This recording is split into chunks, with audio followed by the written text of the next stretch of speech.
1.5 million years ago, where did we sleep? Not we as in humans, not Homo sapiens.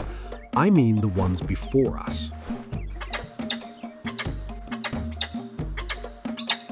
His name is Turkana Boy. He was about 8 years old when he died, but the way his bones grew, he was already nearly 5 feet tall. He lived on the shore of a lake in what is now Kenya. He made stone tools. He walked exactly like you and me. And every single night of his life, something very large and very hungry wanted to eat him. So, where did he sleep? That's what we're figuring out today. Lake Turkana, northern Kenya, early Pleistocene.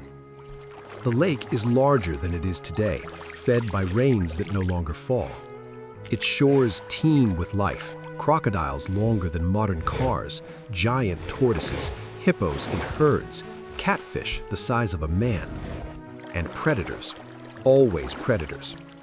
Dinophilus, a false saber-tooth the size of a leopard built for ambush, hunting cats that had not yet learned to fear us, lions whose descendants still patrol this ground today.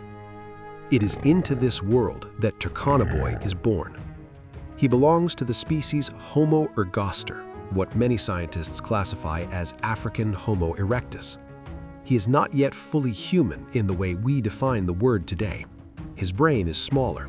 He has no language in any recognizable form. He has not yet fully mastered fire.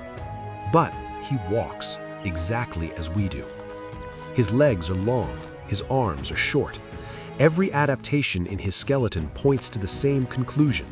He is no longer a creature of the trees. His ancestors climbed. He does not. And that changes everything about the night. For 40 million years before Turkana Boy, our ancestors slept in trees. Up there, the rules were simple. Build a nest, flex the branches into a platform, stay above the reach of anything that hunted on the ground. Chimpanzees still do this today. Every evening, they construct a fresh nest, bending and interlocking branches to create a stable, cushioned sleeping surface 5 to 15 meters off the ground. But Turkana Boy cannot do this. His arms are too short. His shoulder anatomy has shifted. His body is built for walking kilometers, not for gripping and climbing. The trees that once protected his lineage are in a very real sense no longer available to him. He's been evicted from the canopy, and the ground at night is a killing floor. So, what does he do? The most likely answer, based on everything we know about his anatomy, his habitat, and the archaeology of his time, is that he sleeps in a group. Numbers are the first defense. A resting band of 15 to 30 individuals, pressed together, alert even in sleep. Any predator approaching risks detection. Any noise in the darkness triggers a response from the group.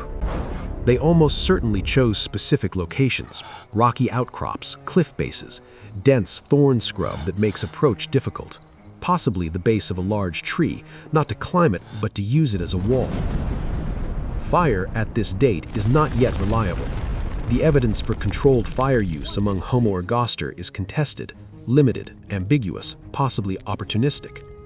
Turkana Boy may have never seen a controlled flame in his life. He sleeps with the stars above him. He sleeps with the sounds of the lake.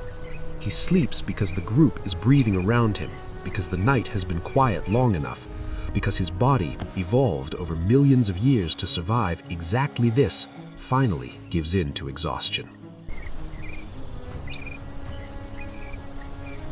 Here's the part that gets me. The shift from sleeping in trees to sleeping on the ground. That might be one of the most important moments in our entire history, not because of what we lost, because of what it forced us to build. Group trust, coordination. Everything that makes us human might trace back to the simple problem of how do we survive the night.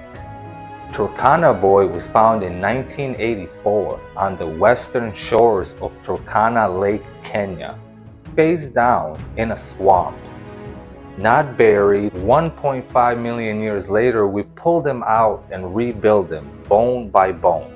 And what we found was, he looked like us, he walked like us, He probably died like us, quickly and young, and before he got to see what came next.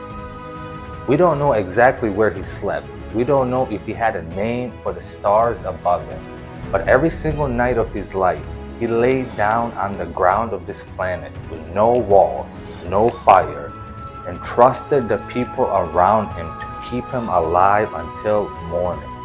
And it worked for 1,000,000 years. That's the end of this episode. If you like what you saw, you know what to do.